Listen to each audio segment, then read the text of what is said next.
ನಮಸ್ತೆ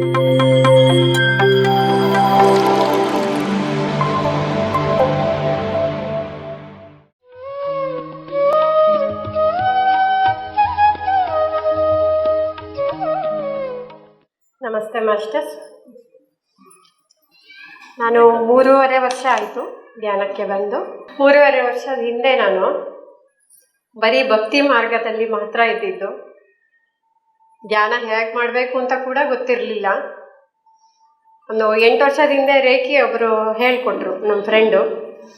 ನೀನು ವಯಸ್ಸಿನಷ್ಟು ನಿಮಿಷ ನೀನು ಧ್ಯಾನ ಮಾಡಬೇಕು ಅಂದರು. ನನಗೆ ಧ್ಯಾನ ಹೇಗೆ ಅಂತ ಗೊತ್ತಿಲ್ಲ. ಅವ್ರನ್ನ ಕೇಳಿದರೆ ಇವ್ರಿಗೆ ಅಷ್ಟು ಗೊತ್ತಿಲ್ವಾ ಅಂತ ತಿಳ್ಕೊಳ್ತಾರೆ ಅಂತ ಸಂಕೋಚ ಮಾಡಿಕೊಂಡು ನಾನು ಧ್ಯಾನ ಕಲ್ತಿಲ್ಲ. ಇವಾಗ ನನಗೆ ಸ್ವಲ್ಪ ಕಷ್ಟ ಬಂದ ಮೇಲೆ ಹೇಗೆ ಹೊರಗಡೆ ಬರಬೇಕು ಅಂತ ಗೊತ್ತಾಗಿಲ್ಲ ನನಗೆ ದುಃಖದಿಂದ. ನಮ್ಮ ಸಿಸ್ಟರು ನನಗೆ ಯೂಟ್ಯೂಬ್ ಲಿಂಕ್ ಕಳಿಸಿದ್ರು. ಆ ಯೂಟ್ಯೂಬ್ ಲಿಂಕಿಂದ ಅಯ್ಯೋ ಇಷ್ಟು ಈಸಿ ಇದೆಯಲ್ವಾ ಧ್ಯಾನ ಅಂತ ಕಲ್ತ್ಕೊಂಡೆ. ತುಂಬ ದಿವಸ ನನಗೆ ಮಾಡ್ಲಿಕ್ಕೆ ಕೂರ್ಲಿಕ್ಕೆ ಆಗ್ತಾ ಇರಲಿಲ್ಲ, ಯಾಕೆಂದರೆ ಮನಸ್ಸು ಸ್ಥಿಮಿತದಲ್ಲಿ ಇರಲಿಲ್ಲ. 2 ನಿಮಿಷ ಕುತ್ಕೊಳ್ಳೋದು ಕೂಡ ತುಂಬ ಕಷ್ಟ ಆಗೋದು. ಯಾಕೆಂದರೆ ಅದೊಂದು ಮ್ಯೂಸಿಕ್ ಕೇಳಲಿಕ್ಕೂ ನನಗೆ ದುಃಖ, ಯಾರಾದರೂ ಬಂದರೆ ಅವ್ರ ಹತ್ರ ಮಾತಾಡ್ಲಿಕ್ಕೆ ದುಃಖ, ಅವ್ರನ್ನ ನೋಡಲಿಕ್ಕೆ ದುಃಖ, ಆ ಥರ ಆಗ್ತಾಯಿತ್ತು. ಹಾಗೆ ಒಂದೊಂದೇ ದಿನ ಮಾಡ್ತಾ ಮಾಡ್ತಾ ಬಂದೆ, ಕಷ್ಟಪಟ್ಟು ಮಾಡ್ತಾಯಿದ್ದೆ. ಆಮೇಲೆ ನನ್ನ ಶ್ವಾಸನ ನಾನು ಇಷ್ಟಪಟ್ಟು ಶ್ವಾಸ ಗಮನಿಸ್ಲಿಕ್ಕೆ ಶುರು ಮಾಡಿದೆ. ಇಷ್ಟಪಟ್ಟು ನಾನು ಗಮನಿಸ್ಲಿಕ್ಕೆ ಶುರು ಮಾಡಿದ ಮೇಲೆ ಇದೇ ನನಗೆ ಬೇಕಾಗಿರೋದು ಇವಾಗ ಸಿಕ್ಕಿದೆ. ಕಷ್ಟ ಬಂತು, ಯಾಕೆ ಬಂತು, ನಾನು ಈ ಮಾರ್ಗ ಬರಲಿಕ್ಕೋಸ್ಕರ ನನಗೆ ಬಂತು ಅಂತ ನಾನು ಇವಾಗ ಅರ್ಥ ಮಾಡ್ಕೊಂಡಿದ್ದೆ ನಾನು. ಯಾಕೆಂದರೆ ಮನೆಯಿಂದ ಹೊರಗಡೆ ಹೋಗಿ ನನಗೆ ದುಡಿಯೋಕ್ಕೂ ಧೈರ್ಯ ಇಲ್ಲ. ಮನೆಯಿಂದ ಹೊರಗಡೆ ಹೋಗೋದಿದ್ರೆ ನಮ್ಮ ಯಜಮಾನ್ರ ಜೊತೆಗೇ ಹೋಗೋದು, ಯಜಮಾನ್ರ ಜೊತೆಗೆ ಬರೋದು. ಒಂದು ಫಂಕ್ಷನಿಗೆ ಕೂಡ ನಾನು ಒಬ್ಬಳೇ ಹೋಗಿ ಗೊತ್ತಿಲ್ಲ ನನಗೆ.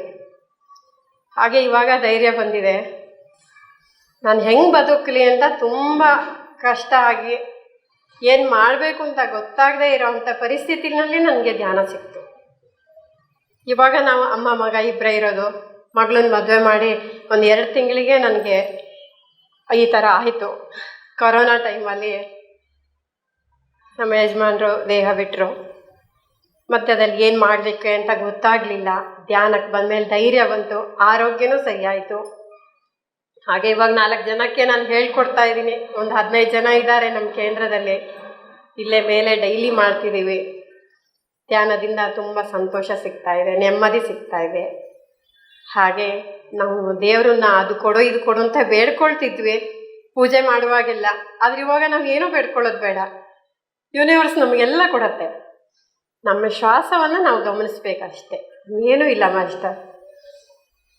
ಅದನ್ನು ಇವಾಗ ಚೆನ್ನಾಗಿ ನಾನು ತಿಳ್ಕೊಂಡಿದ್ದೀನಿ. ನೀವು ಕೂಡ ಪ್ರತಿದಿನ ಧ್ಯಾನವನ್ನು ತಪ್ಪಿಸ್ಬೇಡಿ, ಪ್ರತಿದಿನ ಧ್ಯಾನ ಮಾಡಿ.